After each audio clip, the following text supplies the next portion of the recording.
পর্যন্ত পাই নাই।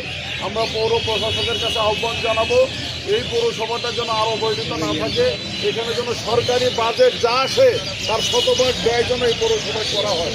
সম্মানিত ভাইরা, এই পৌরসভার যত্র ময়লা আবর্জনা পড়ে আছে, এটা আপনারা জানেন, এটা দীর্ঘদিন থেকে হয়ে আসছে। আমাদের পৌরসভার যারা পরিচ্ছন্ন কর্মী আছে, আমরা মনে করি আমাদের কর্মী ভাইরা যথাসাধ্য চেষ্টা করে। আমাদের পরিচ্ছন্ন কর্মী যতগুলো আছে তার থেকে আমরা পৌরসভার জনগণ বেশি আছি। এরপরে জনগণের মধ্যে আমাদের একটু সচেতনতার অভাব আছে, বিধায় পৌরসভাটা অতটা পরিষ্কার পরিচ্ছন্ন নয়। আজকের এই কর্মসূচির মাধ্যমে আমাদের পক্ষ থেকে বার্তা হলো এই পৌরসভা আমাদের, এই পৌরসভাকে পরিষ্কার পরিচ্ছন্ন আমাদেরই রাখতে হবে। এই জন্য পৌরসভার যে ডাস্টবিনগুলো আছে আমরা যেন সেই ডাস্টবিনগুলো ব্যবহার করে আমাদের ব্যবহৃত ময়লাটা উচ্ছিষ্টতা ডাস্টবিনের মধ্যে ফেলি, তাহলে হবে অটোমেটিক যে আমাদের পৌরসভাটা পরিষ্কার পরিচ্ছন্ন থাকবে। আর যদি আমরা জনগণ সচেতন না হই তাহলে এইরকম শুদ্ধি অভিযান যদি প্রতি সপ্তাহে করা হয় তারপরে কিন্তু পৌরসভাটা পরিচ্ছন্ন থাকবে না। এই জন্য আমি আমাদের প্রশাসক সহ পরিচ্ছন্ন কর্মীদেরকে বলবো যে আমাদের পৌরসভার মধ্যে যেই জায়গাগুলো বেশি ময়লা হয়ে আসে এগুলো চিহ্নিত করে আমাদের সরকারিভাবে এটার অপসারণের ব্যবস্থা করা হোক। আমাদের মূলত এই অভিযানটা হচ্ছে যারা দায়িত্বে আছেন তারা যেন তাদের দায়িত্বটা সঠিকভাবে পালন করে।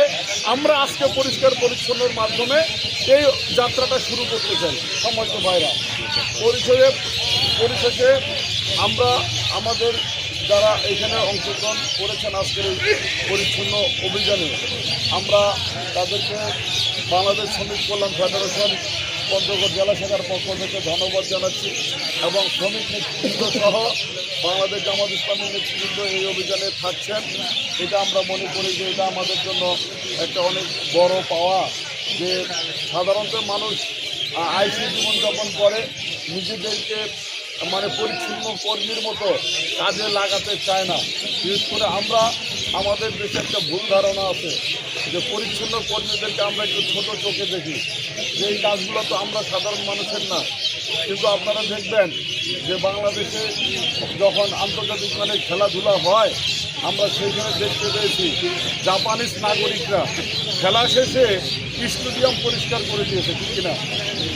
ওনারা হলেন আপনার বিধর্মী, আমরা মুসলমান, ওনারা আমাদেরকে শিক্ষা দিয়ে গেছে পরিষ্কার পরিচ্ছন্ন থাকতে হবে। অন্তত বিশ্বনবী আগেই বলে দিয়েছেন যে পরিষ্কার পরিচ্ছন্নতা ইমানের অঙ্গ। সুতরাং আমরা মনে করি যারা পরিচ্ছন্ন কর্মী তারা সম্মানের পাত্র, তাদেরকে সম্মান দিতে হবে, ঠিক কিনা বলেন? পরিচ্ছন্ন কর্মীদেরকে যেন ছোট করে না দেখা হয়, পরিষ্কার পরিচ্ছন্ন যারা করে তাদেরকে যেন সমাজের মূলধারার বাইরে রাখা না হয়। তারা সমাজের ভিতরেরই একটা অংশ, বরং খুব গুরুত্বপূর্ণ একটা দায়িত্বে তারা আছে। এই আমরা আজকে এখানে পরিচ্ছন্ন যারা করব মনের দিক থেকে করব, এটাকে ভালোবেসে করব। বিশ্বনবী বলেছেন যারা পরিশ্রম করে, আল্লাহ রাসূল বলেছেন আল কাসিফু হাবিবুল্লাহ, তারা আল্লাহ তাআলার বন্ধু।